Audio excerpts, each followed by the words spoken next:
we want to talk about success at all with this team, both Lindholms have to be in it and clicking well. And it's pathetic. Boom, mic drop. I was gonna say, at least Steve has absolutely left the building. Oh my god! And bring up DiPietro because Cam hates Corpusalo. Cam hates Corpusalo. Right now, I need it. I need juice.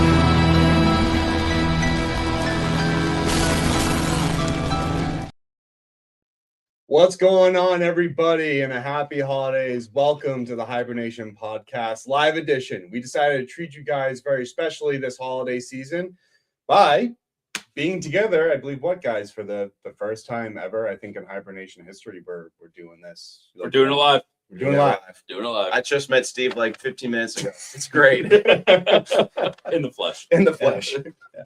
We have a wonderful, wonderful show for you guys that are going to be watching tonight. And we hope you guys also engage with us in the comment section as well. We have a wonderful helper here who will be displaying some of the comments, and we will address them as they pop up. We're going to talk about the Boston Bruins past week, as we always do. We're also going to announce the winner of the Providence Bruins team signed stick giveaway. Some Bruins New Year's resolutions, as well as potential other prizes. If we're feeling like, Santa Claus, or if we're feeling like the Grinch, a little festive or anything. Yeah. I am going to come back to the Grinch at one point because I'm feeling Grinchy. Yeah. Why? It's the holiday season. I'm just going to say it's my favorite Christmas movie. It really is. Like, it's top notch. Jim Carrey. How's it get any better than that? We love Jim Carrey in my family. So. Well, it can get better, but Jim Carrey is top notch. Well, according to Mr. Chevy Chase over here. Hey, National Lampoon's Christmas Vacation. It's up there as well. I really like that one. Very difficult one to beat. That's all I'm going to say. With Vegas Vacation's better, though. Sure, but that's not a holiday Christmas movie. No. Could be. I watched it last week. That's just about as controversial as Die Hard. It's not. This guy with Die Hard, I don't. It's a Christmas movie. It's a Christmas movie, Jack. It is. It's certified. It's certified. Yeah, happened around Christmas time. It ain't the holiday season until Hans Gruber gets tossed over the ledge of Nakatomi Plaza. That's all I'm saying. Mazel tov. Anyways, let's get on with it with the show. Let's get going. Guys, rough week. Bruins had they started the 5-game, really stinky 5-game homestand, and right now they are 1, 2, and 1. Yep, that's according to the official show notes. They're handwritten too. Handwritten. You guys can tell how great this is. This is awesome. I'm wearing coil right now. It's not even my jersey. It's Cam's. You can tell it's a few sizes big on me. But maybe if you grew a couple inches, or I put a few pounds on would be nice. I've been at the same weight for less. It is bulking season. Hey, that's not nice. I lost weight. I'm saying me. I need to gain weight. I'm a strong bean. Oh yeah, okay. I thought that was a fat joke. Don't worry. No, guys. I only make those on the ice. You're so sensitive. It is. It's very sensitive on the ice. When we play against each other, it's like someone says something, and they're like, "What'd you say? Come back! I didn't hear you." It was me. Well, yeah, literally can't hear you because it's just like you're just like so down here. Your hands are made of bricks. It's insane. I cannot have seen someone chop stone hands. It's unbelievable. It's unbelievable. Guys, I stripped him of the puck last week. It was awesome. I'm about to strip you of your job. Anyway, we go you one. Strip me down. Let's go. We go 1. Hey, Kara. We go 1, 2, and 1 on the week. Not good for homestand. No, not good. Yeah, I mean the benefit is, it's 5 games. They still got 1 game to make it right. Call it an even. Let's call it 500. Maybe a little bit over because they got the 1 shootout loss to Vancouver. We'll touch upon that in a little bit. It was their first. They finally got rid of the 0 on that for their record. I know. Now they have a 1. It's crazy. We're the last team that had that random fact, but yeah. What, the Bruins are 20-16-1 overall. Yeah. And then they are just showed themselves outside of a playoff spot as well. So they're starting to get in there. But the fun fact, it is a fun fact, and it's kind of also concerning too, fellas, if you think about it. The last place team in the Eastern Conference, and this is the same for the Western Conference as well. So for both conferences, 7 points separates the last place team from a wild card position. Crazy. Well, it start with all the play coming back into kind of the conferences and such. It's not surprising that the gap is starting to widen a little bit. It's still close, but the gap is starting to widen as opposed to, 1 or 2 points separating everybody, right? It's we said that a couple weeks ago where you're going to start seeing it spread out a little bit more now that You're due at some point. Yeah, you're due. Over the course of 82 games, it's going to happen. In any other season, if some team was 20-16-1, like they would not be in a playoff spot or near a playoff spot. They'd be much further down. They would be expecting to fall off at some point, especially when you're at this point in the season too, where you played 35 plus games. You know what I mean? So it's a good sign, I think, in the league because then you're showing league parity. It also say it's the game nowadays. It's so close and fast. Like every inch matters. Yeah. So that's why you get the playoff races to the very end of the season. yeah, not much longer. At Thanksgiving is the cutoff. We're seeing there's some wiggle room there, but yeah, a team with the record at this point, you wouldn't know if they had a playoff shot or not. But it makes the trade deadline that much more important. Yeah, yes, it does. You know what I mean? And it makes injuries that much more critical, which are like two main things with the Bruins right now. Well, yeah, where injuries, we're still out quite a few. No, we have injuries, and then kind of what that's going to play when it gets closer to the trade deadline as well. It's kind of how healthy you are and what you go for or don't go for. Yeah, right. I mean, it's either you're going to be buyers or sellers. It's one or the other. It's one or the other. Or like in typical Bruins fashion, they're going to stand pat and do nothing.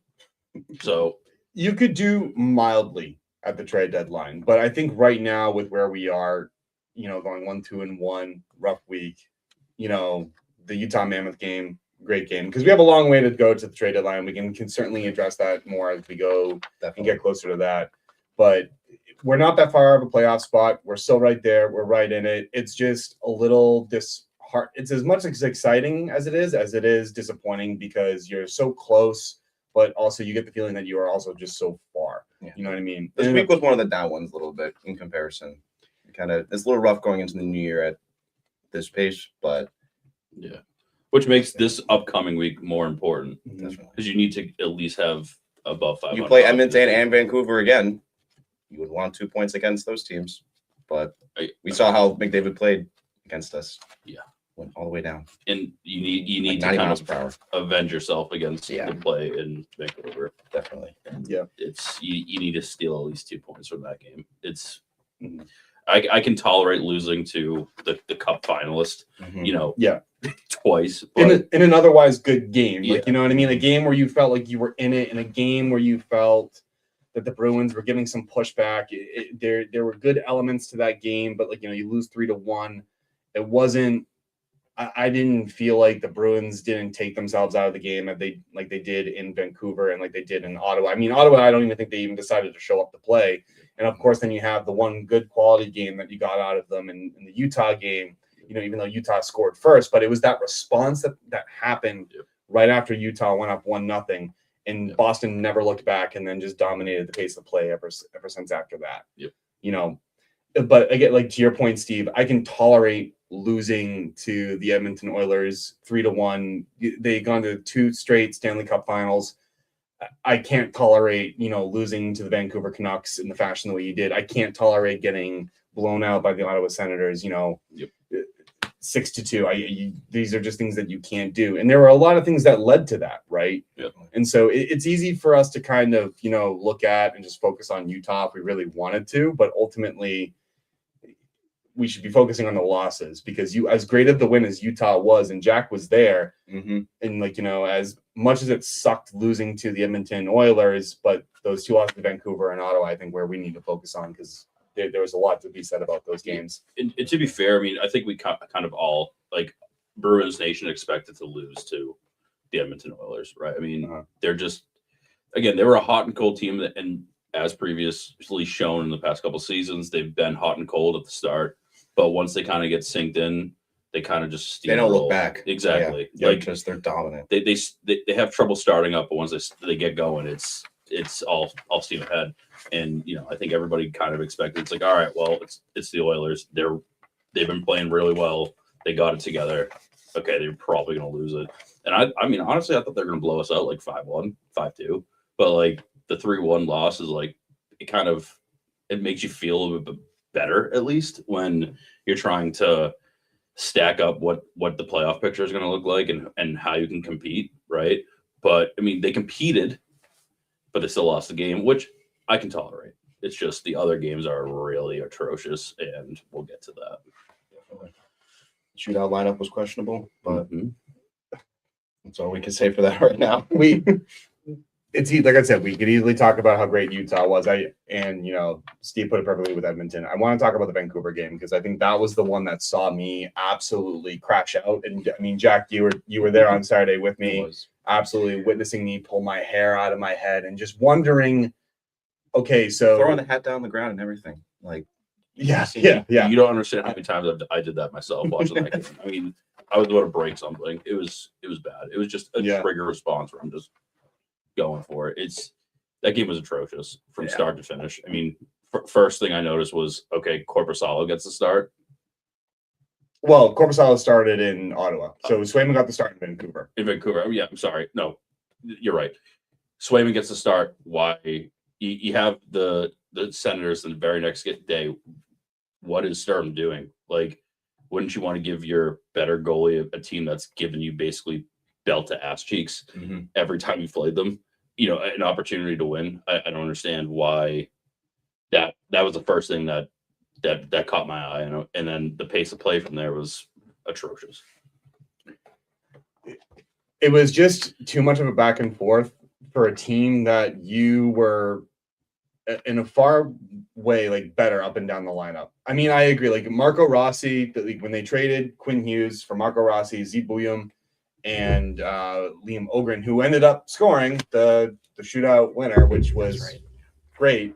I mean, it looked like maybe Minnesota didn't win that trade as much as maybe we initially thought. Like, it looks like HiBruiNation, Marco Rossi, and Vancouver's responded well since moving on from Hughes. I think, that's safe to say, and it'll sort of pan out with how both those teams do post playoffs and on. But yeah, I mean, they've had a good response, and we just didn't show up for that Vancouver game at all. And it just got worse and worse as it went on. And again, there was spurts in those games where you wanted to see more consistency, but the fact that went to extra time as well it's not good. Yeah, I mean, not good enough. To your point, they've responded well, but also that the Vancouver lineup is not impressive whatsoever. So getting two talented guys into that lineup, they're gonna look like studs because of who else is on that team. It's the problem that I'm finding is, okay, cool, like maybe Minnesota lost that trade or whatnot. I don't think so, because again, Minnesota's still steamrolling people. They've just been playing good hockey, and okay, cool, they got rid of two guys that might have not made the cut on that team, but they're clearly doing well on another team because sometimes who else is there? Sometimes that's all you need, like change your scenery, moving guys around. That's you see bumps and coaching changes or with management, whatever, which we can probably touch on for Buffalo when we go at the games for this week because they're kind of feeling that a little bit. But yeah. It seems like the early start that the Bruins had is starting to regress. And that's what concerns me, because you're taking your foot off the gas, and so much is the case in the Vancouver game. I thought you dominated Vancouver. It's the end of the year. Guys are tired, maybe a little sick as well, but so is, it's everybody else. Everybody else. I mean, that's an argument that they use for teams like Toronto, whatever. We get a lot of, be like, oh, this, and that. And it's like, well, the rest of the league is dealing with that stuff too. So, yeah, you maybe can see some signs of fatigue, but especially with the games being front loaded, you can probably see it. Yeah. They're looking forward to that kind of mini Christmas break that they're going to get, but it's really only a couple extra days off when you boil it down. But the pace of play, first couple minutes of that game was atrocious, and then the first period for the entirety minus the first 2 minutes, we kind of dictated the pace of play.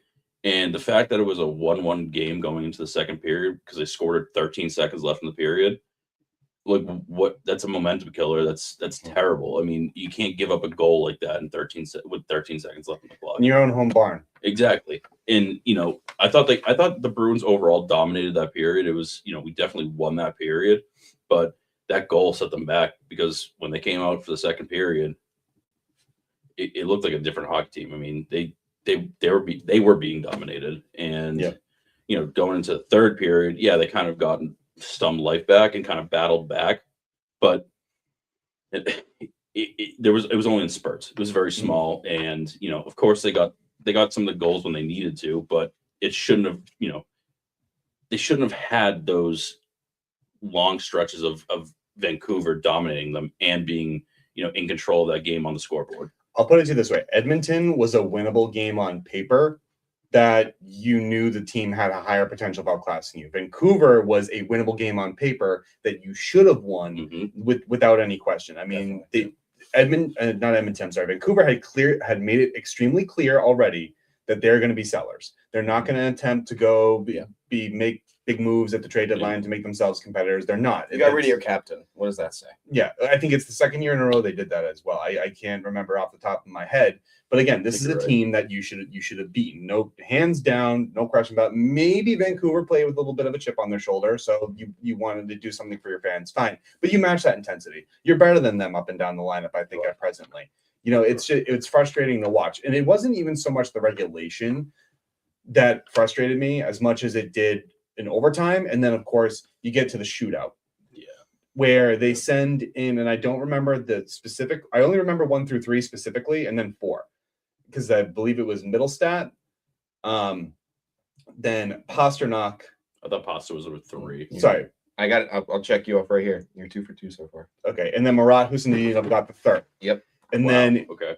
But then after that, you go and send out Andrew Peake. Yeah. I mean, our group chat was blown up with that. I was like, I even said, I was like, you're sending out Peake over Geeky? Like, yeah. I think they were just trying to save him. They wanted to, use him at the right time. But why do you use Peake first, then over him? Or it's the best of 3, but then you go to a 1. Now it's just the best of whoever scored. Like, you know what I mean? Yeah. Why would you waste that time? And I question. I mean, Sturm's decision making on that, and goes for a handful of things. I mean, like he said for his decision that, we practice a lot. We guys see these moves, and he has this one move, and it works. And so I thought it would work, and it didn't. And so glad you took that risk on a game where you could have won. And then, then you go, this one I didn't mind, AC Mon. I didn't mind that. I didn't think that was your optimal choice. I would have preferred a guy like Pavel Zacha. Or like, Geeky at that point, or even Elias Lindholm, who ended up going right afterward.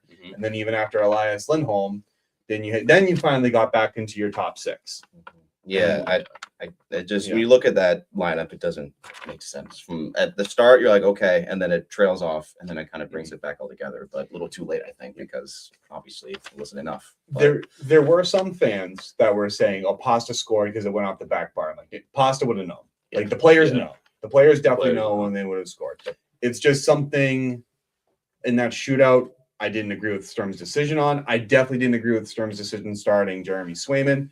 I think in a divisional game where points are tight, you need to play Jeremy Swayman against the Ottawa Senators, and I think you fumbled the bag on that one. Whether you're trying to save him for Montreal, which is going to be on Tuesday, which makes sense, but still he could play Sunday and Tuesday. That I think that would be fine, but you just don't go with Korpisalo in that game, and maybe arguably it could have been worse. Who would have known? Yeah, you see a fresh coach kind of still dealing with all those instances as a first-time head coach, dealing with those decisions and kind of doing his best, I think, and he's done a pretty good job so far. We could, speak on things we've liked, but and then there's things that he hasn't hit the mark on, but that's to be expected, I think, for a first-time NHL coach, and hopefully he, learns from it and doesn't, continue to make the same mistakes, but that's let's see. I mean, it's only a problem when you continue making the same mistakes, right? Definitely, like, you definitely have a learning curve, and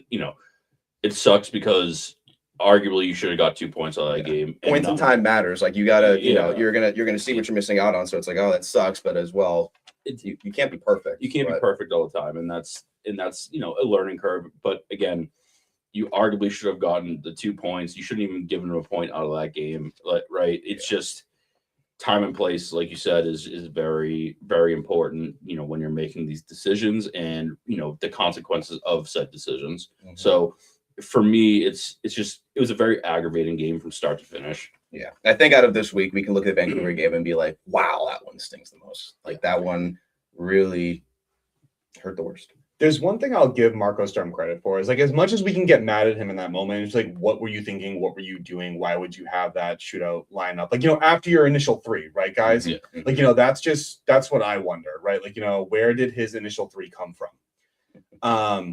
And then afterwards, you're just like, okay, now I'm starting to question you. But at the end of the game, he said, that one's on me. He just goes, I didn't have that.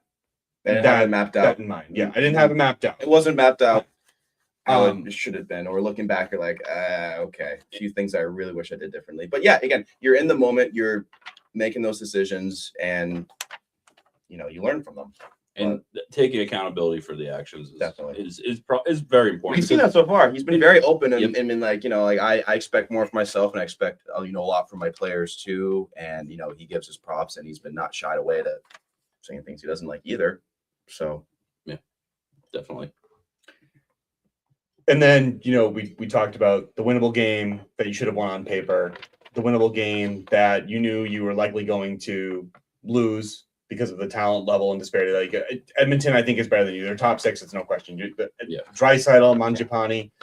That game 3 one's not bad. You're like, oh yeah, McDavid and all those guys. And then you look at Vancouver, and then you transition to Ottawa, where that's a winnable game that can be a toss-up depending on who comes in. It's a winnable game. It depends on who shows up and how you want to play, because that team has given you the fits this season. They're in your division. They are young and gunning for success, and they're feeding off fit, and they're a frustrating but a fun team to play against because they're going to give you a battle. And so it was another example of we just weren't showing up, right, Steve? I mean, they didn't show up at all. No. It looked to me that they were outpaced from the start of the game. Their speed kills, right, boys? Like they have a lot of speed demons on their team, and it seems to be that their top 9 guys are just fast. And I like Billy Jaffe's point when I was watching the game. He said they're not giving the Bruins any time or space. They're gapping up relatively faster than any other team the Bruins have played against. And when he said that, I was like, huh, okay. And going into the second period, I started watching it, and I was like, wow, like he's absolutely right there. Once they get the puck, there's nowhere for a Bruins player to move. They're gapping up on every play, and it was just consistent throughout the whole game. And it just kind of, when you're not given the time or space to do anything with the puck, you're going to get shut down really quick. So my question is, what is Sturm going to do to counteract that, right? Because you can't go on the whole season, because it's kind of like the playbook to how to beat you, right? You kind of have to figure out how these teams are going to attack you in your own defensive zone, and what are you going to do to counteract that? If I'm not mistaken, Travis Green does a 1-3-1, which is the most boring style of hockey, but it works for teams that have speed to do that, because a dump and chase is not going to work against a team that runs the 1-3-1 when you can't match that level of speed or intensity. Yep. And I agree, guys. Like in the Ottawa game, they didn't even show up. You didn't even see spurts until the first Bruins power play. Well, technically, I guess the second one, because they had a 5-on-3 in which Pasternak scored the goal. And you end the period 3-1. You don't feel great, but you don't feel terrible at that point, because you're just like, all right, at least you got one, and then you're still in the game at that point. But then the second period, they blow you out. Korpisalo ends up getting pulled in favor of Jeremy Swayman. That fifth goal, when it just sit right by his ear, the top shelf, I was like, all right, yeah, we're done. And it was a good shot, but it was just a good accumulation of how the game had gone out of hand until then, and that you had led to back-to-back. To be fair, when it was 3-1, I was really pissed off. Yeah, because there was a sliver there. There was a sliver, but the thing is, the birds were coming, but they were coming too late. Again, too late. We've talked about that, where who said it? When teams get to their game faster than the other team, Steve said that, right? Yep. And that brings me to another point. I'll touch on that in a second, but it's one of those things where if you didn't score on that 5-on-3, you were screwed, right? It was you had to score on that 5-or-3, or the rest of the game was going to be horrible, in which it was. But again, I can't imagine not scoring on that 5-on-3, just wasting a 5-on-3 and not taking advantage of it. Because again, when me and my friends always say, it's like, make them pay, right? When a team goes down on a 5-on-3, you have to make them pay. especially in a tight hockey game where you're already, it's 6 goose or 3 goose at that time, and it's like you got to step up. You got to make a play. You got to make something happen. I agree. It shouldn't have gotten to that point for you to wake up and get your legs. It should have been the first one within the first couple of minutes of the game. Exactly. I just want to say thank you to Mike for the comment. With the takes, we definitely appreciate that, and we appreciate the support. So definitely thank you for that comment. That's my father. Shout out, Dad. Oh, Thanks for watching. Daddy hat trick. There we go. There we go. It was Papa hat trick. Papa hat Papa trick. hat trick. That's a little more. Oops, my bad. No, I'm just kidding. All right. While we're That's my talking about nickname this- for you later on. Oh God. Yikes. I need an adult. Anyway, I wanted to touch on Steve's. yeah. Steve's was missed in that lineup against Vancouver, and because the next night he was in against Ottawa, and obviously I think that was a mistake. I think he's become such a important part of the Bruins In the formula that they're trying to play right in the now. form that they're trying to play. Yeah. He works. He works, and you know what? The thing is, he hustles out there. He's a workhorse, and he does the little things correctly, consistently. Where to the point where I think he's earned a spot in the lineup because we saw what the lineup looked like when he wasn't in it, and it was a completely different game than what we've been seeing lately, right? And I like his comments about those things because even the slivers of hope that we see in the Vancouver and the Ottawa game, it's like still not cutting it at the end of the day. Vancouver, I'm going to say you were in the game the entire time. The only issue is you just couldn't figure out how to shut them out. That was the problem. Yeah. With the Ottawa game, you just weren't even in it at all. Here, You were just you could feel it slipping a little bit, and the details not hitting there. Ooh, someone's unhappy. And and then Ottawa was just brutal to watch from. I mean, you guys have said it great. It's just not showing up, not giving even an ounce of an acceptable effort, and then Pasta gets you on the board and get a little spurred from that, but other than that, it wasn't great. Yeah, and we have a fourth co-star. I guess Amos decided to join the pod.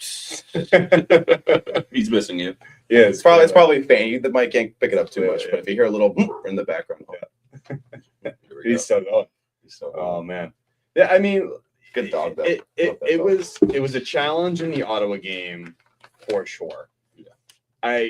There's maybe They one. looked tired. They just it was just that game, and again, end of your week schedule, holiday, Back and end of a back-to-back. exactly, Yep. and just because it's Ottawa too, just all those factors. I think it just led to a stinky, but led to a stinky.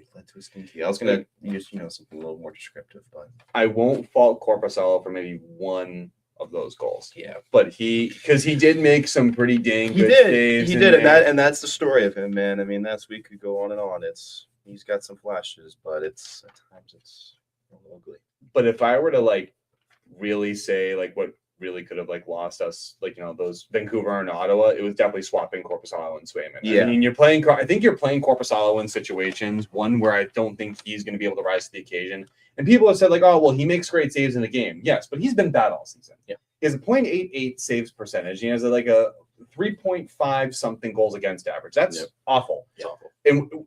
And people can say oh, well, maybe they just don't play in front of him. But Swayman has the same people that play in front of him too. Mm-hmm. Yeah. So The effort is pretty consistently, and the mismanagement there, I think, definitely plays into the factor for the narrative this week and how things shook out. And again, that's a little bit on Sturm, and he's gonna, hopefully manage his goalies a different approach moving forward, or at least just learn something from it and sees how in which the factors and trends led to the outcome and the sways back and forth the game. I didn't even say sway, but that's funny. But hopefully Sway gets. I hope he's on against Montreal. I think they're probably saving him. I got him full of them, baby.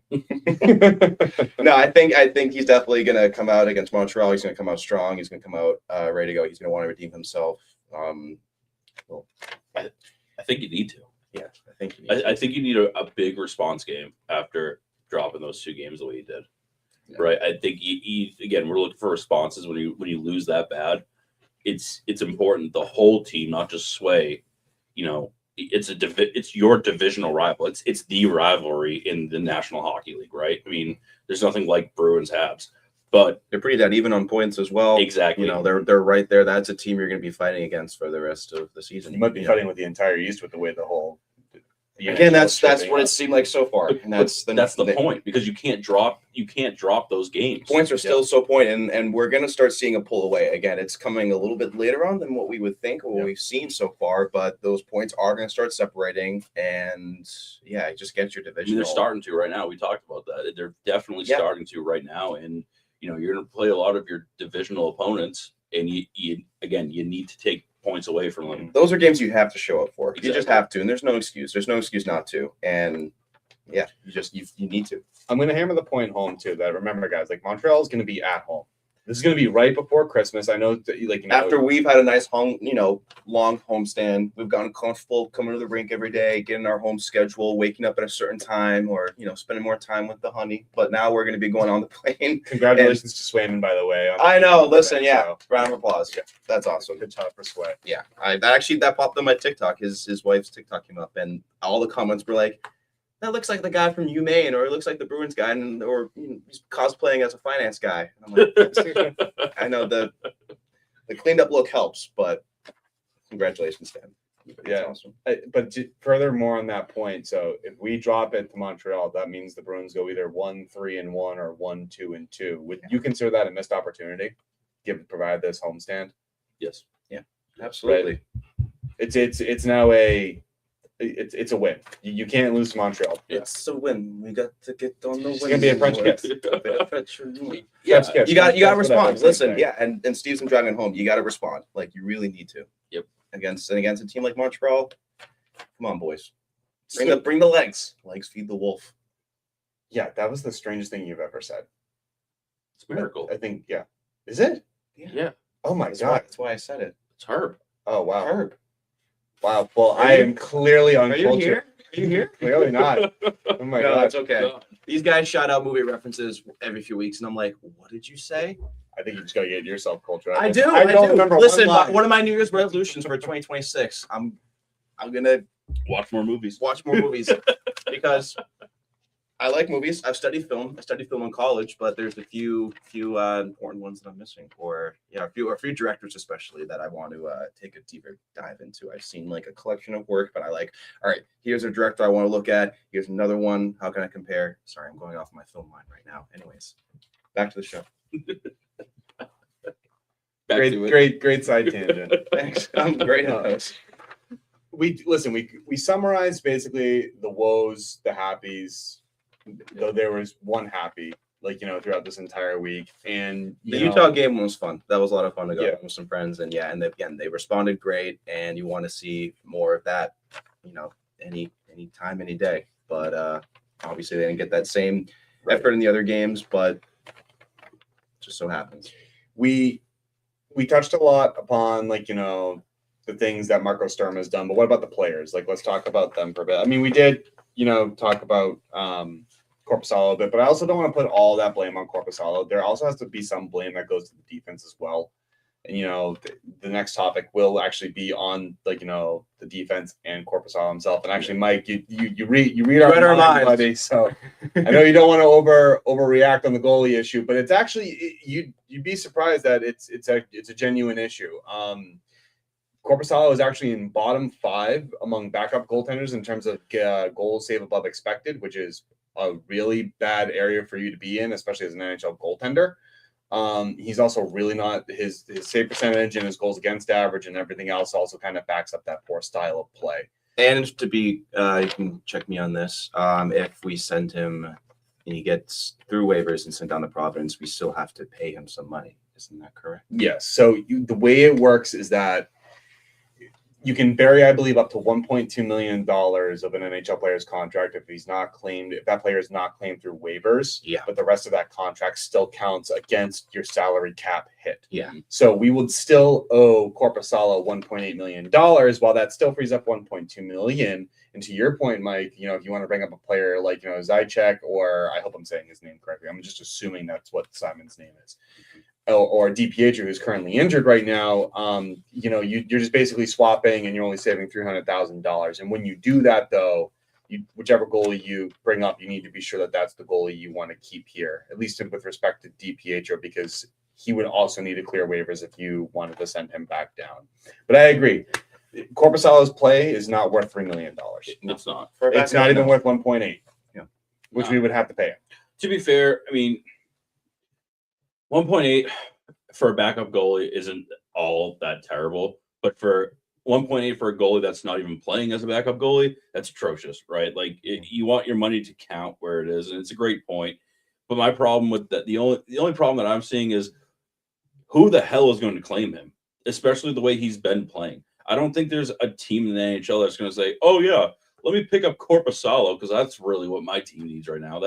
I don't think he's going to clear waivers, and we're still going to be liable to pay him almost $2 million to do legit nothing.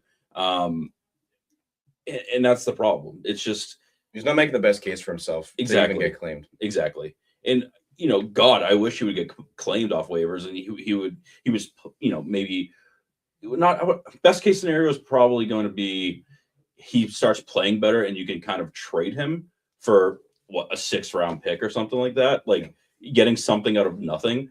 But still, it's just he hasn't put himself in the position to be traded to any team at all. I mean, I don't think any team is going to take him, like plain and simple. No, you'd have to pay someone to take him. That's the problem. Yeah. So that's the real issue. You would have to pay someone to take Korpisalo. I'm fine. I'm actually fine with that. I am absolutely okay with paying someone to take Korpisalo off my hands. I will sacrifice a 4th round pick and just say, get him away from me. I am 100% fine with that. Give him to Buffalo. They'll take anybody. Seems that Possibly. penalty kill as well has been an issue lately. Do we want to touch on that real quick as well? Or what we can do to help improve it? Well, let me ask you guys this. Do you guys waive Korpisalo or do you trade him? Steve just mentioned that he doesn't think you can find a trade partner. So for Steve, that probably leaves you would have to waive him, right? Yeah, I think right now, like you have it, it's your best option too. And yeah, it would hurt to buy a little money on it against your cap, but yeah, I just don't think there's much of a case to argue for him right now. There's just To be honest with you, I think your best case scenario is just keeping him on your roster. Oh, so not even send him down. Correct. Oh, okay, so that's interesting. So you're keeping. I'm keeping him for right now because I think I would as well. Like you have to think about the whole big picture of it, right? Okay, cool. We're gonna pay you basically $2 million to do nothing, right? And let's say we do get a trade for an actual backup goalie. That's been proven, right? You're going to have to send down one of the guys that are currently in Providence, and they're going to have to clear waivers. Only DiPietro. Okay, only DiPietro. But still, I don't want to risk having DiPietro get called up just to send him back down, and because he's not going to clear waivers. Someone is going to pick him up because he's been playing phenomenal down there. It's the risk isn't worth it to me to lose a potential, backup goalie, because in the long term for me, it's like, okay, cool.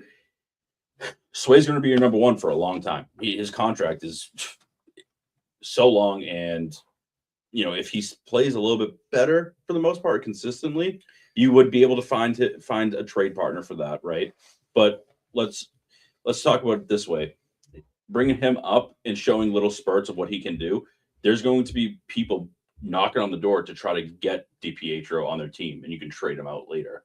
It's just the risk for me isn't worth it to bring him up to send him back down and clear waivers. It's just not gonna work. Well, the way I would think about it too is if you send Korpisalo down, he stays in Providence. You do not call him up, and with DiPietro hurt right now, your option is side check. So he wouldn't do you any more harm than what Korpisalo is already doing. So I would actually waive him. Okay. And then I would move him in the offseason. The only reason why too is because you need to know what you're getting out of some of these goalies as well, because DiPietro was a UFA at the end of the season, if I'm not mistaken. So you could potentially lose him if he feels. I mean, look at what's going on with Brandon Bussey. You know what I mean. So you got to really think about that. I guess another question I have to ask: when is Korpisalo's contract up? I think it's 2 more years. So there is also a potential for a buyout. Okay. Because the best case scenario to me is get rid of Korpisalo at any cost and bring up DiPietro as your backup. Yeah, and I think that's what my lovely father is suggesting as well. I think he does take up money for that space for backup, and kind of weighing the pros and cons. But I think your farm system has bright spots. Your goalie to they're throughout the roster. Patra. Yeah, he's been. I'm not going to mention Lysell. Oh, I said it. Oh, but they're Yeah. never going to give that kid a chance, so they Yeah. might as well trade him. Package him with Corpusalo and say, get the fuck on if that's the point. Where I'm in. Pardon my language for those of you who are watching the live show, but I just couldn't help it because I'm sick of it. yeah. I texted you guys. Speaking of Lysell, right? Immediately when we lost the shootout game against Vancouver, I go, Lysell would have scored the shootout. Maybe. There's a high think he would. possibility. I think there's a high possibility that he would have Definitely a scored high in the shootout. But again, Bruins management hates young kids who can play. I don't get it. I don't get it. Yeah, there's too much pressure on, I think, expecting what the team needs now and not giving them long enough a leash to show it or prove it. And that's a story time in and time out. And someone like Patra's been playing it this year for sure. I feel for that guy because I think he's got a good skill set. He just hasn't figured out how to utilize it really. And we've seen some stalling in his game, the AHL this year, and that could just be from in his head effort. But yeah, I'm hoping the best for him. I hate to say it.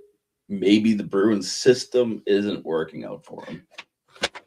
I hate to say it. Oh, thank you, Kenny. I'm sorry. So I was mistaken.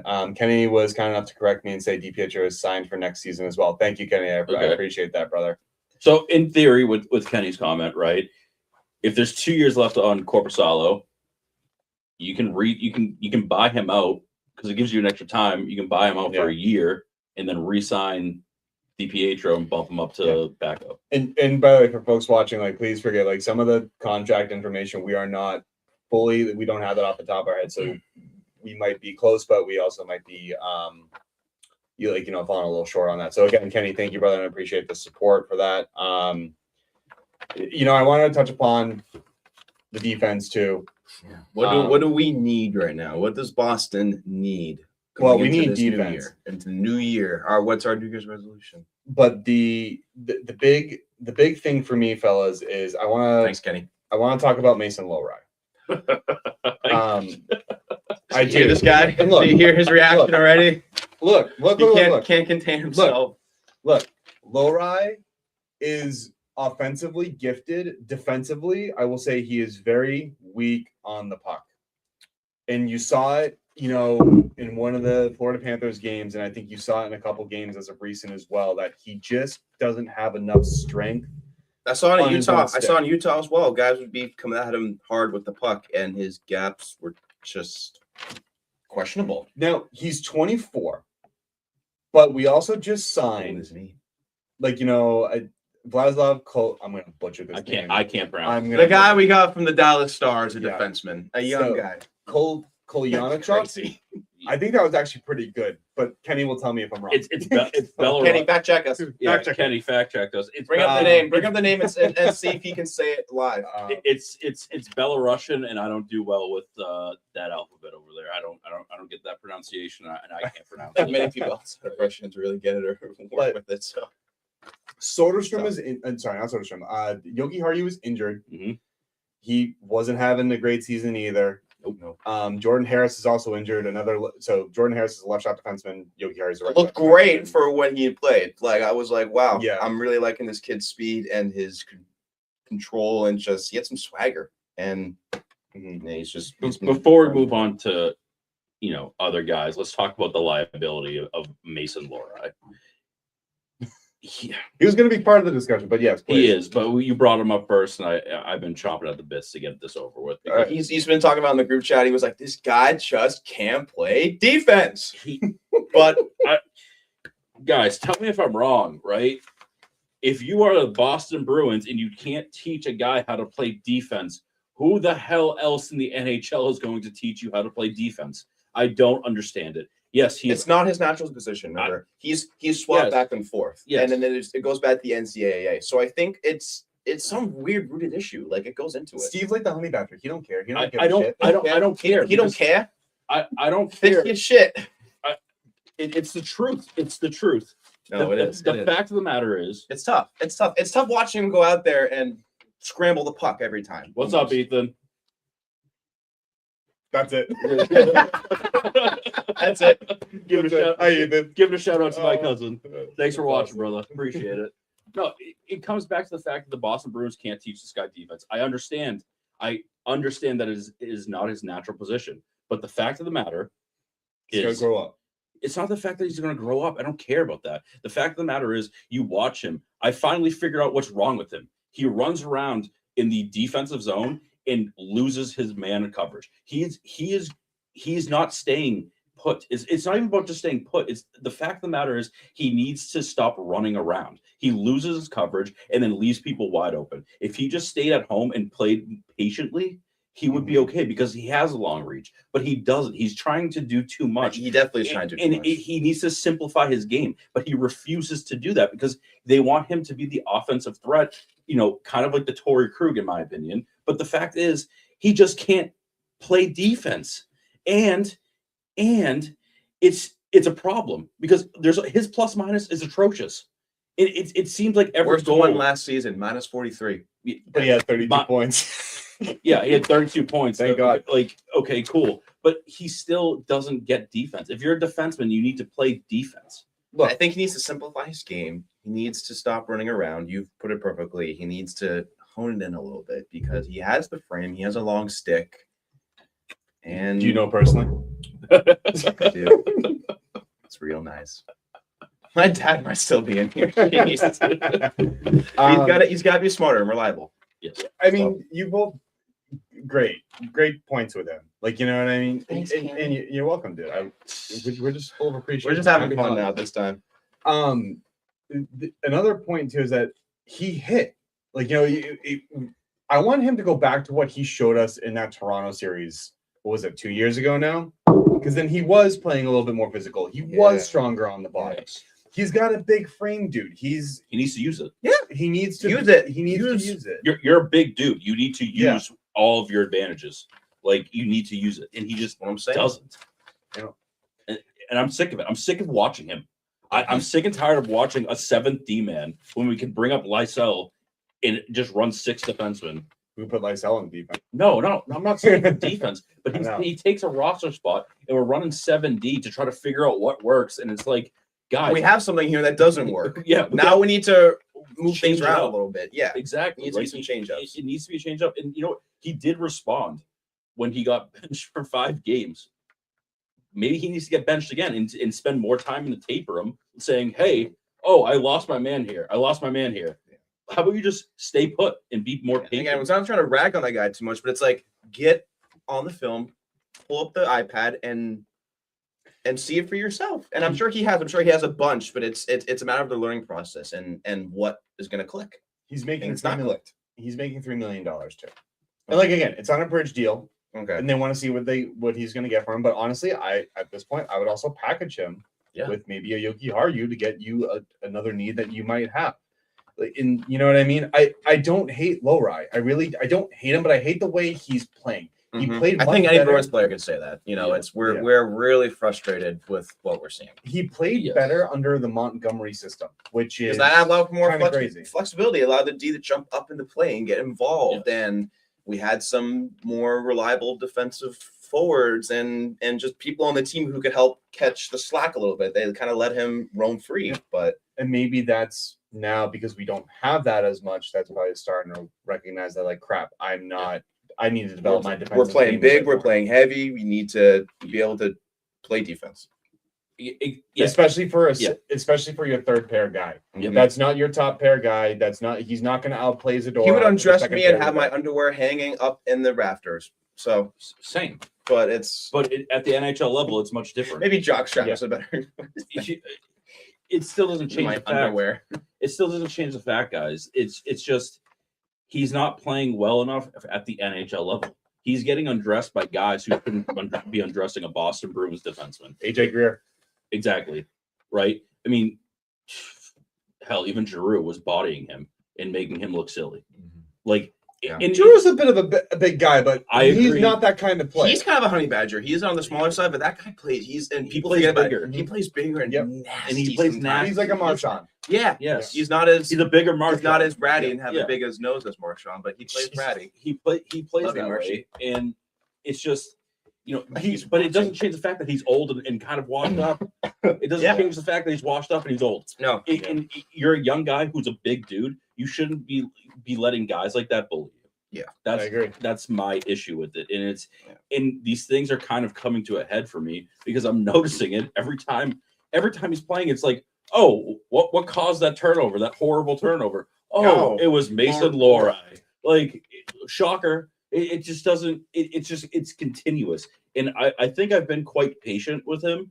But now, after the past couple games, and just really noticing some certain things, it's driving me insane. Especially like I said, your third pair guy. Now with Jordan Harris potentially coming back, like even when the Bruins are going to start getting players back, like from IR, they're going to have to make some decisions because some of these players are going to have to clear waivers. Like I don't think players are like Mike Callahan claim, but like you start to think about it. Start thinking about how you want to use these guys as trade chips, right, to improve your team. Start thinking about what that. are your potential options then, Cam? What would you pick out for something like a right defense? I You have options. You already touched on it already. I mean, Anderson is one. I do have options, but I think I want to save that because I think we should before we get into what the team needs are. Mhm. I do think that we should do the much anticipated winner of the Providence Bruins team signed stick. So in case you guys have lived under a rock, we put out a competition for you guys to submit your favorite Bruins player and have a chance to win a Providence Bruins team signed stick. It is game used. It is a Curtis Hall stick. So we have a very special person to actually announce that. So without further ado, I'd like to welcome in former NHL Bruin and former NHL captain Andrew Ferentz to announce the winner of the team signed stick. All right, Andrew Ferentz, Bruins alumni, live from the stairwell of Harvard University here in beautiful Cambridge, Massachusetts. All right, we've got the HiBruiNation podcast, who is giving away a game-used stick, which is pretty cool. Well, I don't know if it's game-used, but it's signed, that's for sure, of the Providence Bruins. And we have the official, super official contest here. This is probably all regulated by state authorities. Got the Bruins hat, and we want to see who wins this thing. So, there it is, all official, of course. Of course it's Andy. Andy, congratulations. I know you and Jenny, UMaine alumni, well deserved. Hope you enjoy that stick. That's an early Christmas gift. Emmy and Ben, I'm actually going to hope for a delayed Christmas gift for the two of you. And the Bruins, keep it going. Let's go. They're having a good season. So maybe another cup run? I think we're due. 2011 was too long ago. Too long ago for you. You weren't even around. So we need another cup run. Late Christmas gift for Ben and Emmy. Congrats, Andy. And have a great, amazing holidays. Stay safe. Make tons of memories, take lots of pictures, and enjoy each other's company. All the best to you. Well, first of all, we wanted to congratulate and thank Andy and his wonderful family for supporting HiBruiNation and, of course, for winning the Providence Bruins team signed stick. They unfortunately could not be here to join us tonight, to join that celebration. We had asked them. Unfortunately, they are busy. But guys, we wish you guys a very, very happy holidays. However, they were kind enough to send us in a video of themselves kind of doing a little bit of a celebration. So here is Andy and his son, Ben. Hi everyone, my name is Andy and this is my son Ben. And we wanted to thank Jack, Cam, and Steve of the HiBruiNation podcast and Don't Puck with Media for the opportunity to win that wonderful signed Providence Bruins hockey stick. And the personalized message from Andrew Ferentz, one of our favorite former Bruins hockey players. We're a big hockey family.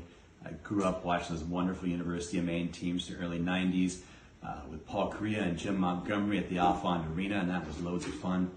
One of my highlights the past year for me was getting to take the kids to the Boston Garden and watching the Black Bears beat the Huskies after multiple overtimes. So that was a lot of fun. So again, thank you guys for the podcast. Thank you for running the raffle. It's a really awesome thing to do. When you asked us to share our favorite holiday movies with you, Ben, would you like to share yours? Mine is Home Alone 1. Home Alone 1? That's awesome. My favorites, Muppet Christmas Carol, It's a Wonderful Life, White Christmas, all the classics. But again, from our family to yours, a happy holidays, and thank you very much. Guys, what a wholesome video. Oh yeah, I really felt that from the heart. I definitely love the movie choices. Like Home Alone 1, classic. Can't beat it. Can't beat it. Can't beat that. Mm-mm. And then obviously like the Muppet Christmas Carol, awesome. Like that was I don't think I've ever seen It's a Wonderful Life, and I think of the other one that Andy had mentioned. But Yeah. for me, I'm gonna actually echo with them. I'm gonna say mine, and we'll get like right back into the Bruins talk. Okay. Controversially, my favorite, and you guys in the crowd too. Let us know what your favorite Christmas movie is, and we'll even try and rate them. Yeah, because Can we? Are we capable of that? We'll see if we are. We'll see. But please join in the fun. Controversially, I see Jack's head ready to boil because he knows what it's going to be. Controversially, my favorite Christmas movie is Die Hard. It's not from my time, man. That's fine because it's a good Christmas movie. But it's not even a Christmas movie. So he says. It is. So he It is. says. But Is Santa in it? yeah, John McClane played Santa. He wore a beard. He will. Or he had a beard. Okay. I don't know. Well, I mean, there were gifts delivered. They just were of an explosive variety. Quite explosive. Quite explosive. But definitely uncontroversially, it's got to be. You can't beat Chevy Chase, National Lampoon's Christmas Vacation, dude. Him saying, "Where are you gonna fit that tree?" and him going, "Bend over and I'll show you." Just like that, it's just Chevy Chase humor, man. It's the You- best. you- It's you can't. awesome. You know, God. Miracle on Ice. wow. That's a good one, dude. Miracle on They do act. They. I mean, they touch on Christmas, or they. Nice There's a one, scene, though. from the holidays. When they get the, Kurt Brooks is his very funny whistle. That's a great scene. So Yeah, I like that. Elf too. Elf. That's Elf's a a great good one. All right, hot take, because this might be a run. Elf is actually does not even crack my top 10. Not even your top Top 10. 10. No. I That's the most atrocious take I've ever heard in my entire life. How does that Congratulations not to grab everyone your top listening. 10? Like, That is, you just heard the worst Christmas take of all time. Congrats, Cam. okay, Mr. Christmas, connoisseur. Tell me, please, your favorite Christmas movie. I'll tell you why. Actually, you know what? I'm gonna tell you why I don't like Elf that much. Okay, I used to love it as a kid. I loved Will Ferrell, but I think as I just watch him, or it's like Christmas Story, dude. It's just like overplayed, and I felt like it ruined it for me. Like I think that was it. That's why I just came to realize, like, it's just. I can't realize It's you not had that enough great. of Elf. It wasn't that great. I still love it. I mean, that's in my crazy. tops definitely. But You're crazy. for anyone in the crowd who might like this one, it's a little unorthodox-ish, but Jim Carrey's "How Did Grinch Stole Christmas." That's a top 10. It's That's great a top 10. That's That's a great top one. 5. That's a Honestly, top like 5 for me, certified. that's like my Yeah. family's pick. I think my dad can Unlike testify. We love Jim Carrey. We're a Jim Carrey household, and we quote him all the time. And yeah. Alrighty then. Aw. Alrighty then. On cue. Yeah, Our set's he's falling awesome. apart. We're falling apart here. That was Will Ferrell telling me go screw yourself for That that. was Santa. Elf pick. That was That is Santa. I think hilarious. my sister's vocal stems consist of once a day of a Grinch line of "I'm booked" or "Wallow and self pity." Like I'll see her on a random day and she's like 4 o'clock, staring into the abyss, and I'm like, "That's great, Audrey. I'm glad you've had a good day so far." But yeah, I love that one. A year without a Santa Claus. It's a good one. Wow. Actually, that is a good one. It's a good one. Top 10. It's top 10. It's my number one. Might be top 5. It's number Is one. that the one where Santa he falls off the roof or something and It was the one like Heat Miser and Snow Miser. Yeah. that's geez, I'm thinking of That's a really good one. Yeah. I mean, it's terrible 70s I guess animation, but still it's up there. And A Christmas Story is also up there. It is. Like when the kid freezes Oh, the classic. when the kid freezes his tongue on like, it. that's like when you think of Christmas and That's winter, insane. you just That was good. It's just also I didn't know that could happen, and I asked my grandmother about it, and it was like, yeah, that's a real thing. I'm like, oh, it's not just for the movie. no. She's like, It's don't not do just it. not just Oh my God. not just a practical movie effect. Yeah, exactly. I would have absolutely loved to hear that childhood story from you if you would have told me, like, yeah, so one time I actually thought that thing from A Christmas Story was complete bullshit. So I went and tried it. No. Cops were involved, everything. It was hilarious. Oh my god, it's falling apart. It hates the way it hates what Set you're this back saying. up. Fix this. It's- Fix this right now. Dude, we're too far in. We're accepting it. We're accepting it. We're too far. In case you guys couldn't wonder, we're definitely not in an ice rink. Really, Cam. What? I It's think- Christmas I comedy. think that No, you're not. That's slapstick right there. If that's anything, that's a slapstick comedy. before we go back to some hockey, though, I do have to say courtesy of my father as well. Have you guys heard of planes? Or I think, Trains and automobiles. or That's a good one. That's a good one. that's a good one. What is that? That's I John. thought Candy, I isn't thought it? he was referencing a different airplanes. Airplane. Well, that's not really a Maybe. Christmas movie, but Airplane as well. Hilarious. Could be considered a Airplane Christmas is movie. not a Christmas movie. It's not. It is not. It's near the holidays, right? They're like Oh, fine. Yeah, well, so wasn't Die Hard too, but we got Exactly. we got to Listen, draw the line. we're all on the somewhere, okay? same We got to draw the line. Somewhere, okay? substitution method. okay. That's like saying Die Hard 3 is also like a Christmas movie. That one I'm gonna say is not. But all right, that's, get out of that's here. fine. Get out of here. That was just Hollywood trying to make extra money. Yes, That's all that that was was. that. Wow.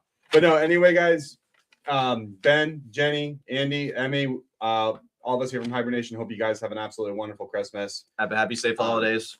and very safe holidays to you guys. We hope Santa is good to you, and we hope that you get your delayed Christmas gift per Andrew Ferentz. That's his rules. I don't make them. I just abide by them. Also, shout That's out to Andrew Ferris for making the video, bro. Yeah. Yeah, Shout thank out you very Andrew. much, Andrew. Very nice. And you know what? He is absolutely right. It's been too damn long when the Bruins haven't had a cup. So we Time need to bring it fix back. We Time need to bring it back. The cup Bring needs it to come back. home. Oh yeah, it does need to come home. Will it this year? We'll see. We would love. I think us three would be happy to say yes, absolutely. But in reality, might be jumping the gun a little bit. One But of us might be in the only delusion that they are going to win it. It's probably me because I put a bet on it. Fool. They're just giving Vegas your money. Jake as That's well. fine. Jake as well has put a bet on it too. That's fine. He could win up Smart to man. 10 grand. Yeah, Smart win man. up to 10 grand. Smart man. I mean, I would be $25. pleasantly surprised if they even make it to the Eastern Conference Finals. I'd be surprised if they make it to the second round. Me Yeah, too, but I would that's be where I'm pleasantly surprised. Yeah, Hey. that would be great. Guys, Final holiday Four would be awesome. spirits. We're winning the cup. Baby Sway going in the cup. Gonna have a nice little cute little picture. That's what's gonna happen. That's what I tweeted out anyway because I'm fucking clairvoyant. And here's And you're our also chronically online. here's our weekly delusional take by Cam. Yep. By the chronically online, dude, sitting to my left. There Cam's we your go. oracle. There we go. I am. Oh, jeez. Plus, I have my little crystal ball in my room, dude. I have blood. You want to like your stones read, dude? I got that stuff too. Guys, so back to some hockey talk. And we actually have some more giveaways that we want to announce later too that we will do as well. And we want you guys to have your opinions on this as well. So before we cut to the stick giveaway, we talked about Bruins needs defensively. We talked about a couple other things as well with respect to the Boston Bruins and how that style of play and people needing to step up, depth in general. Fellas, in terms of Bruins needs in order to secure a playoff spot or to become that much closer to a contender, because I would say we're still a playoff hopeful. Mm-hmm. But I would say we're still far and away from being a contender. Yeah. What will move that needle for you? And you guys don't have to answer it, but if you guys have some ideas on who you would move out and what you'd be willing to move, what would you guys go for that? And guys in the crowd too, please feel free to comment, what you'd be willing to give away, what you want to see as well. We'd love to see what you guys say as well. I'll let Chavo take this one first. Top priority is a right side D. 100%. Yeah. I mean, we need a top four right side D. Yokiharu is not doing. Yeah, and I just don't think well. Peak fits into that top four as well. He's your third pair. I think He's- he's better as a third pair, Yes, he or is. even third pair shut down. But Yes. for top four, you definitely need someone to jump in. to jump in for sure. And it's for moving pieces around. I mean, again, we've talked about this a couple times, but you're gonna have to pay to move some of these guys out of the lineup. I don't think anyone's gonna take Corpusalo. I don't think anyone's gonna take a Lori for free. I mean, Well, ideally not for free. but either way, you're gonna have to pay to get rid of these guys. That's my problem. It's I don't want to have to be certified sellers at the deadline when you're kind of in the mix right now, right? And this is obviously a couple months away. It's just the juice isn't worth the squeeze for me, and it's just not. It's not ideal. We're not in an ideal situation because we got guys dropping like flies. Defensively, we're not sound, and we need to shore up our D. A top four right D, man, is our number one priority. Yep.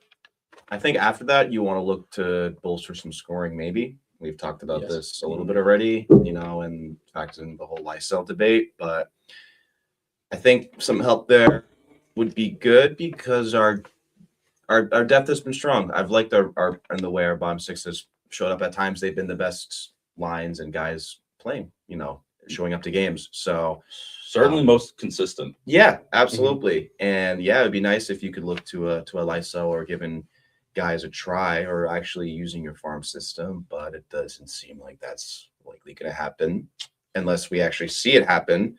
So, but I don't know if Connor Garland or the other guy, what was he? Kiefer Sherwood. Sherwood, yeah, he was on Vancouver. I don't know if that's worth looking at. But I think that's kind of your secondary. But primary, you need to fix up your D a little bit. And I'll add to this too with the scoring.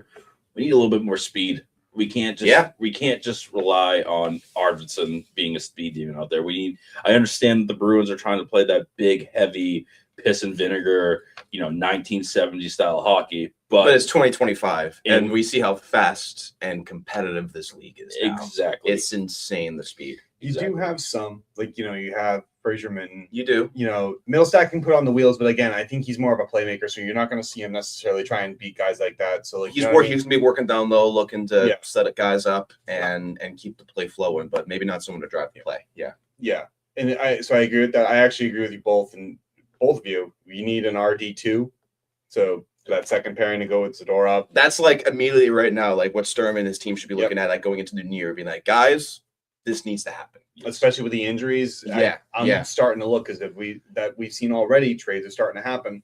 So start picking up the phone, start calling. It's starting early this year. Yeah. I don't think Christmas came early. No one saw for Boston. No one saw Hughes getting moved before 2026. I don't think. Yeah. That was incredible. Which I'm not surprised, but I didn't. But I would genuinely say I thought it was going to happen at the trade deadline. Yeah. For me, I thought Hughes was going to get moved at the trade deadline. I did not expect it to happen in 2025, but I think that sets a precedent. It does, and it kind of sets sets the message of hey, anytime, anywhere. League's on notice that anything could go down at any time. So, it's better to be ahead of the curve than behind the curve. So if I'm Don Sweeney, I'm picking up the phone and trying to work out a deal and trying to get a solid RD2. He should be doing with his team what Minnesota saw with their division and their competition. They saw who they stack up against, and they want to make a splash. They wanted to do something, and that urgency is more than a splash. Yeah, that's like that's a full that you bought. Boom. Yeah. Well, throw a rock into a biggest rock you can find. Here's to your point, Jack. Like they sold to buy. Yeah. Like you know what I mean? They sold Marco Rossi, ZBoyum. They did that. I think the Bruins will do similar. I don't agree with Steve that you can't get rid of Lohrei or Yoki Haru. I think those are actual pieces that if you package together along with maybe something else that you can get a player like, let's say, Rasmus Anderson, who I want from Calgary. But the caveat with Anderson, I need him under extension. I'm not taking him without an extension. I think Calgary would be a team to take Lohrei. Like there's very few. Well, you need a replacement for Anderson, number one, so that Yoki Haru, even though he's not that Anderson's far and away better than Yoki Haru. I'm not going to say he's not. Yeah, you see, as a team who actually the position they're in right now, it wouldn't hurt them too much. But then you sweeten that pot for Calgary a little bit too. Like, you know what I mean? So it's not just like those two are going to get the deal done, but I would much be more preferential to a guy like Anderson with an extension than I would be Justin Falk, who's 33 years old, or like some other older individual. I don't want that. I wouldn't be like and Don Sweeney loves signing 30+ to 3 to 5 year contracts. And it's also true. Except for Marchand, he didn't do that. No, but that's how petty I'm going to be with that one. But I also wouldn't be against a guy like Nicholas Perbix down in Nashville because they're also looking like to rebuild. Again, that would be if Nicholas Perbix is available. I haven't heard any rumblings on that. But again, these are just the type of guys that I'm looking for. Yeah. Especially with their cap hits as well for this season. So the money would work. Yeah, especially this season with the cap, it's kind of tight. You got to be on notice to. It made the small pool even smaller on who you can actually attain, which that's not a good position to be on, right? I mean, it's gonna take a lot of thought and a lot of kind of schmoozing to get someone here for that, because you can go out and make a splash, but if you can't play him, you're gonna have to sit somebody who's making a decent amount of money, and it's just it's kind of a mess at this stage right now. Yeah, in terms of winging talent, I'll take Connor Garland. I'll take him begrudgingly. I don't understand the sick obsession that Bruins fans have with him, and that he was meant to be a Boston Bruin. I disagree with that. I just think he would be a good addition. I just don't think he's going to be it. I think it's a delusional Bruins fans take. It's like, oh, this guy was meant to be in Boston. He's a good player. The only person that I've ever truly felt that way about, of like, oh, this guy was born to be a Boston Bruin, Taylor Hall. was Taylor Hall.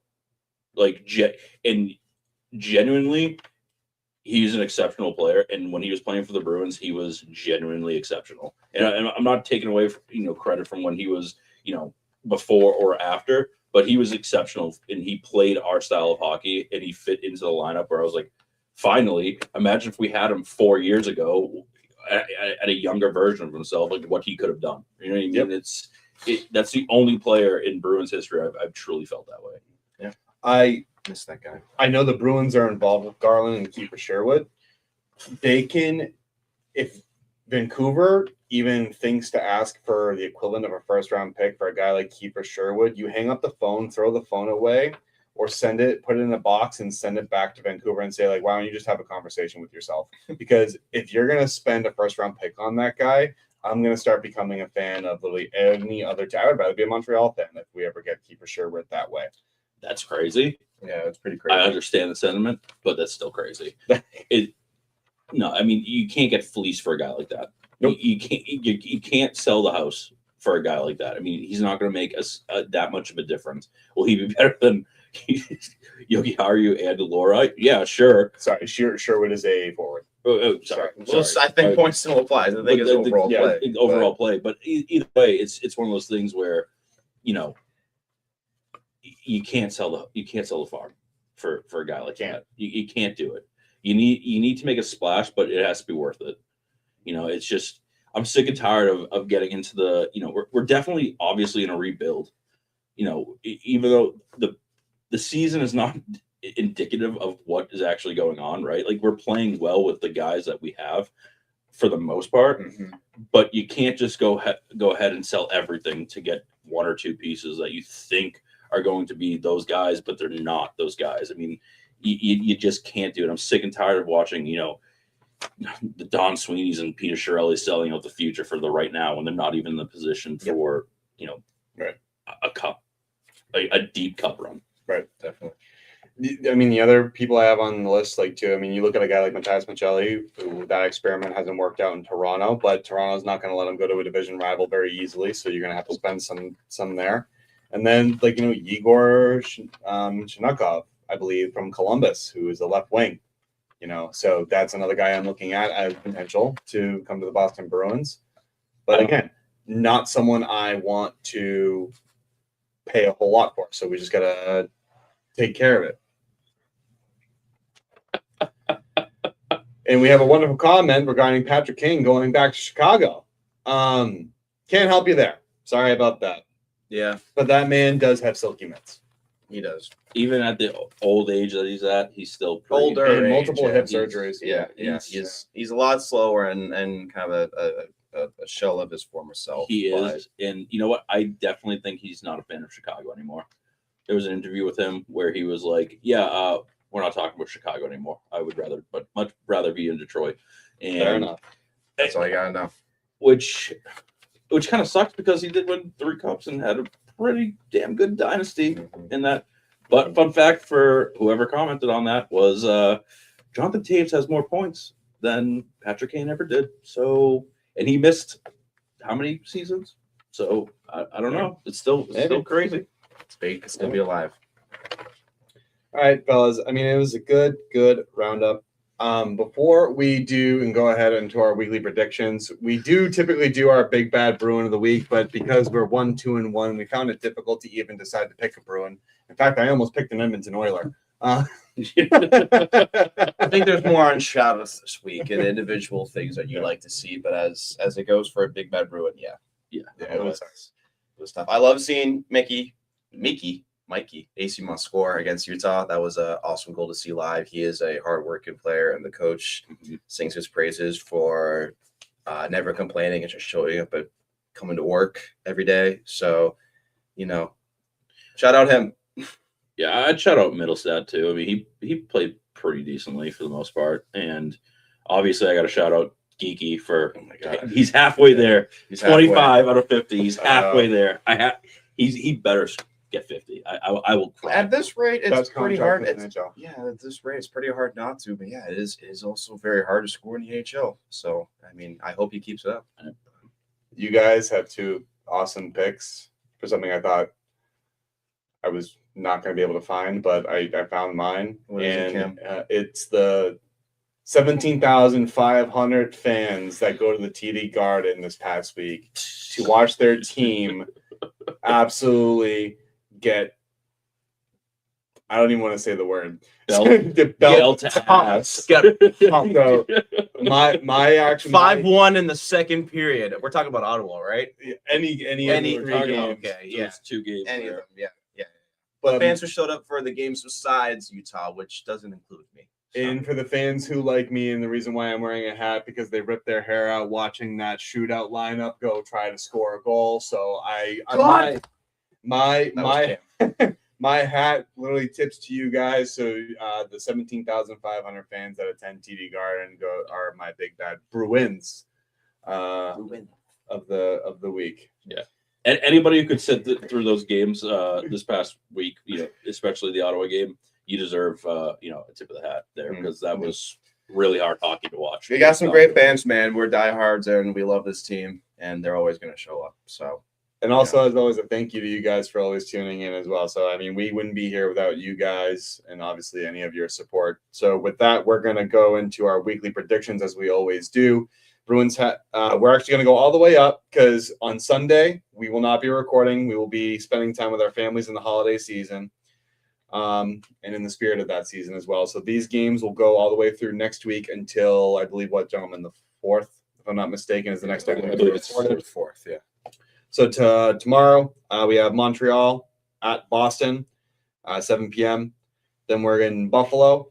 And then we do the West Coast Canada trip, everyone's favorite trip, because all the games start late and you wake up groggy in the morning because you are that much of a diehard fan like I am. You have Calgary, Edmonton, then Vancouver. That Vancouver game, I don't care that it is at 10 p.m. I am watching it, because if we don't stomp them 7-0, I will probably cry. Guys, at this point, I'll just take a win for them. I don't care how. I care how. I want a win in regulation. But other than that, I'll be pretty happy about that. It's just we need to bounce back. We need to get some of those 2 points back. Especially with, again, how we mentioned that it's so tight right now. We need points. I feel like it's going to be Buffalo, Calgary. That's going to be a game we just dropped, and we're going to be like, damn. Like, of course. The Calgary game, if we lose that one, yeah, going to be a rough one. That's going to be really rough. I definitely have, for me, it's a win in Montreal, a win against Buffalo, which, despite how well they're playing, I think it's fraudulent. I do have a win against Calgary, a loss against Edmonton, and a win against Vancouver. I think the Bruins are going to take a look at this past week in a homestand, and they're going to recognize that this needs to change. Now, again, they're on the road for effectively the next 2 weeks, so there's going to be some bonding. So hopefully they do it. So I'm going to go win, loss, win. Well, Cammy, when I've taken your picks before, they've gone well. So after looking at that Please don't. list, Don't jinx it. Don't do it. okay, this is what I'll do. Yeah. Montreal. No, shut up. We got Montreal as a win. Because fuck Montreal. Yeah. Always fuck Montreal. Buffalo loss. Oh. Again, I think some of their you say that there's some of their wins and their positivity recently is fraudulent, and that probably some truth in there, but we have continuously stomped them over the years, and I feel like it would be just about time for them to repay the favor a little bit. So before you just go any further, I'm sorry. I I want Buffalo to be in the playoffs. 15 years is too long. Yeah, for a team. yeah, That's all I'm gonna say. absolutely. Like That's you, it. you feel bad for them at this time, and that's I mean- not even trying to be pity, but like I don't want them to win a cup, but I'm like, I think their fans who they're have been loyal more to than the- about due. I Yeah, honestly don't care about that. The only stat that I care about is the Buffalo Sabres still have more wins than or more rounds in the playoffs than the Toronto Maple Leafs. Yeah. And they haven't been in Okay. there for 15 years. exactly. So it's like crazy to Yeah. me that, the perpetual, Toronto Maple Leafs make the playoffs and do nothing with it. And then you have a team like Buffalo who who's starving for it. Like all they want is just a shot. So exactly. yeah, I feel like they're gonna try and turn the tide. They've been playing well recently, so they're gonna bring it to us. So I've got win, loss, Calgary win. Ideally. Shut up. I said ideally. Oh, I thought you said remake because I did say Calgary. I kind of I just pointed. I could have just kept talking. I could not say anything, but I thought this guy was messing with me. So Calgary win, Edmonton win, Vancouver win. So I think Buffalo's gonna be the one we're gonna drop, unfortunately. But Hot take central. You're all smoking some serious stuff. Win against Montreal, win against Buffalo, loss against Calgary, loss against Edmonton, and hopefully a little bit of redemption with a win against Vancouver. Wow, we all got a good, decent combination of differences there. I think that's going to make for a fun week. It will be. There's going to I'm be already regretting my decisions, but it's okay. there's definitely going to be a pivot. So right now in the current standings in the prediction tracker, I am in the lead, as I rightfully should be, with 67%. Steve is not that far behind me with 62%. And sorry, Jack, but you're close. You're getting close, back down to 50%, but you're at least at 52, buddy, or 54, one of those. But hopefully you can stay above that 500 margin, and you'll get better as it goes. Maybe not. I don't know. With Thanks, some man. picks like that, that's crazy. This was a bad week for. I'm just not me. good at doing picks. I'm not good at picks, man. But we're gonna work on it. It's one of my HiBruiNation New Year's resolutions is to hopefully get my picks to be more consistent. You'll We'll see. get there, man. You do great. We'll see. Your We'll picks see. not so much, but you do great. Thanks. I think that Edmonton, I might release. We'll go win, loss, win, loss, win. I think they're gonna drop to Edmonton as well because it's just Edmonton and their speed. But I think Calgary and Vancouver, you should get wins out of that. And Montreal, yeah, and then Buffalo and Edmonton are the ones I'm gonna have to be a toss up. But Well, guys, thank you, Jack. Well, guys, it's the season of giving, and the gifts just keep on coming. So, for everyone who actually commented tonight, your name has automatically been entered in your opportunity to win a HiBruiNation holiday mug that we'll show you. As soon as it pops up, you'll be able to see it.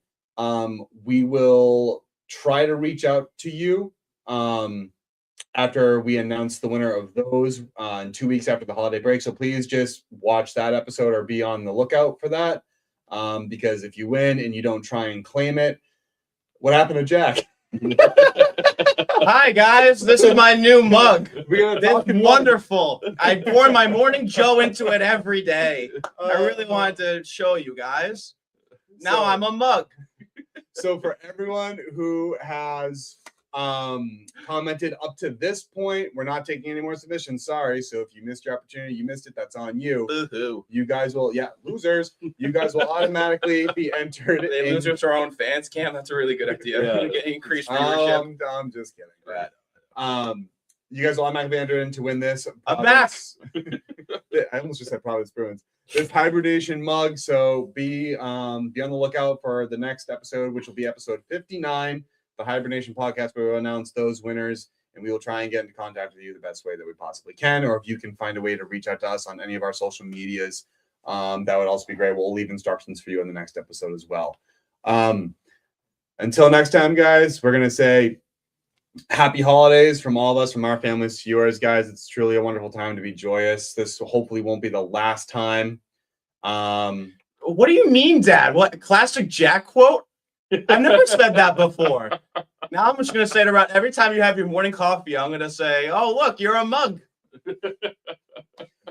HiBruiNation also serves as a place for family therapy. So in case anyone Love you, needs Dad. that, we will be available for you. Thanks, So, Mom.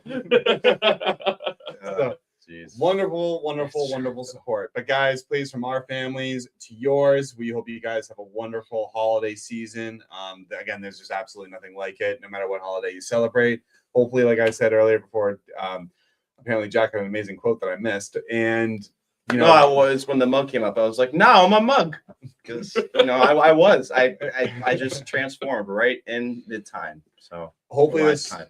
hopefully this won't be the last time that the rest of us are together to do a live show for you guys, and we hope you had fun. But until next time, don't forget to like, subscribe, comment, or send us a message on anything, and follow us on all of our socials as well. Until next time, guys. See you guys later. See you Go later. Bruins. Bye, guys.